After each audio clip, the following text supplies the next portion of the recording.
Our president, Bola Ahmed Tinubu, has gone missing in transit again.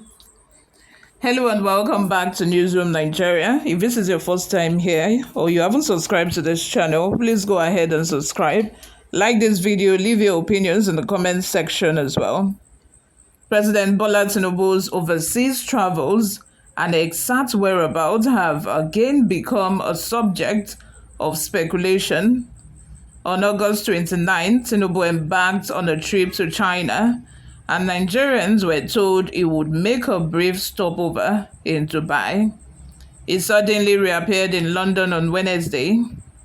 He had landed in Beijing in the early hours of September 1.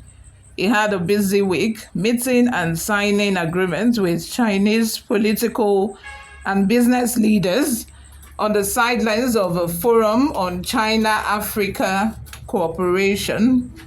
The president concluded his official engagement in China by meeting with Nigerians living in the country on September 5. He left China the same day. Since then, Nigerians have not been told exactly where he was until he visited King Charles III on Wednesday.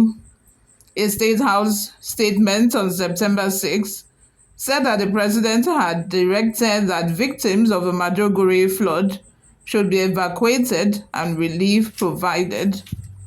The statement neglected to indicate where the president was issuing orders from. It is disturbing that citizens do not know the whereabouts of their president. The office of a president is a public trust, and citizens have a right to know where the president is. Between his departure from Beijing and appearance in London, no explanations were offered. Such evasiveness is below the president. This is not the first time that Tinubu has given Nigerians the slip. On April 23, the president traveled to the Netherlands to visit the then Prime Minister Mark Rutte before journeying on to Riyadh, Saudi Arabia, to attend the special meeting of a World Economic Forum held between April 28 and 29.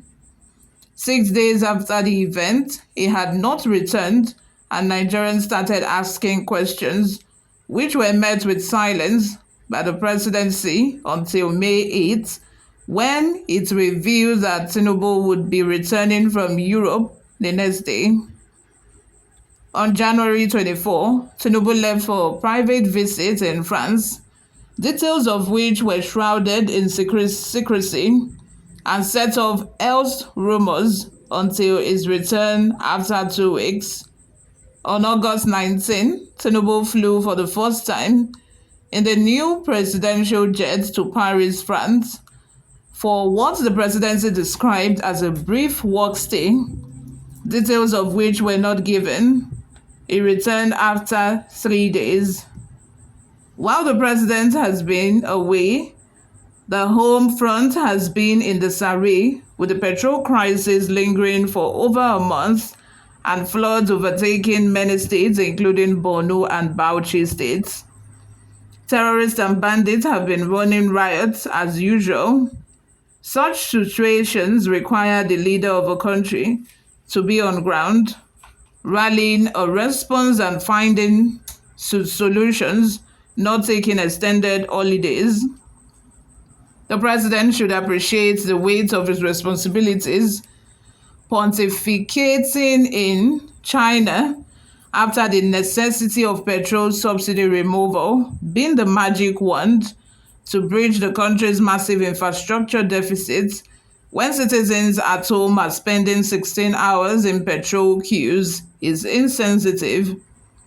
It is inconceivable that the leader of France, the United Kingdom, and China will not account for their whereabouts to citizens. Tinubu has continued in this disdainful tradition of his predecessors, taking Nigerians for granted. The late President Umaru Yar'Adua spent months in foreign hospitals in a vegetative state, while his aides lied to Nigerians about his ability to function in office until he died in May 2010. Former President Muhammadu Buhari spent 225 days abroad on medical trips without any accounting to the citizens. In a presidential system, the office of a president is of utmost importance as Commander-in-Chief of the Armed Forces.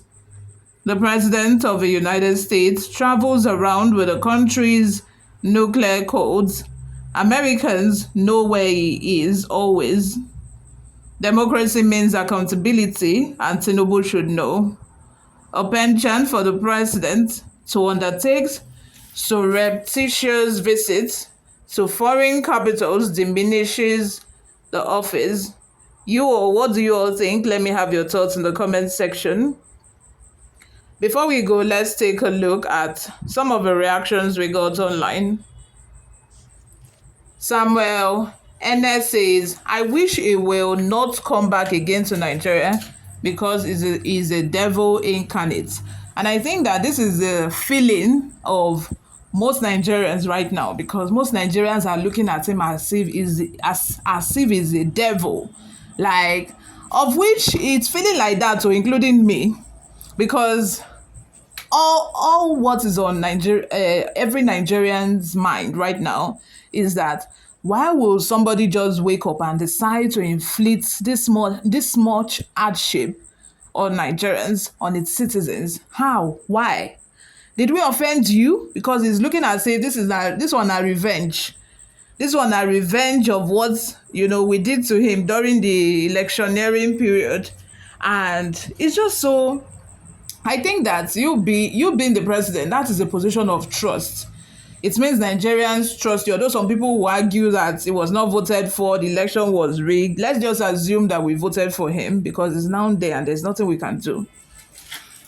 So how does someone who is put in a position of trust, you are being trusted, that is why you are given that position, and now Nigerians do not even know where you are. We don't know if you actually stayed over in Dubai or you just went to London straight, because according to the press release, it said that he would be having a stopover in Dubai. But by the time he landed in Dubai, there was no correspondence until we saw him shaking Charles III in a photograph.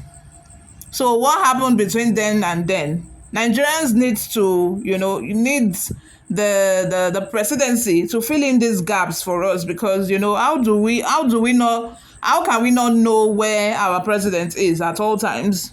At least the United States of America is usually with the security code of a country. Anywhere he goes to is usually with it. So in case there is a war, or in case the Americans need to fight back in case of a war, he uses the code to authorize the military to go ahead with any military operation that needs to be carried out. But in this case, in the past couple of days, there have been flooding in Maduguri and Bauchi. They have even, it's like they were waiting for the president to leave the country. Bandits and Boko Haram, it has been on the news everywhere, attacks. There was even a report of bandits attacking security personnel that were escorting accompanying staff. Is just so bad. Even the flood right now is just raging, and all we got is an order for the president to evacuate the victims and for relief materials to be provided. You all, let me have your thoughts in the comment section. This is where I'm going to be stopping for now. I will see you all in my next video. Bye for now.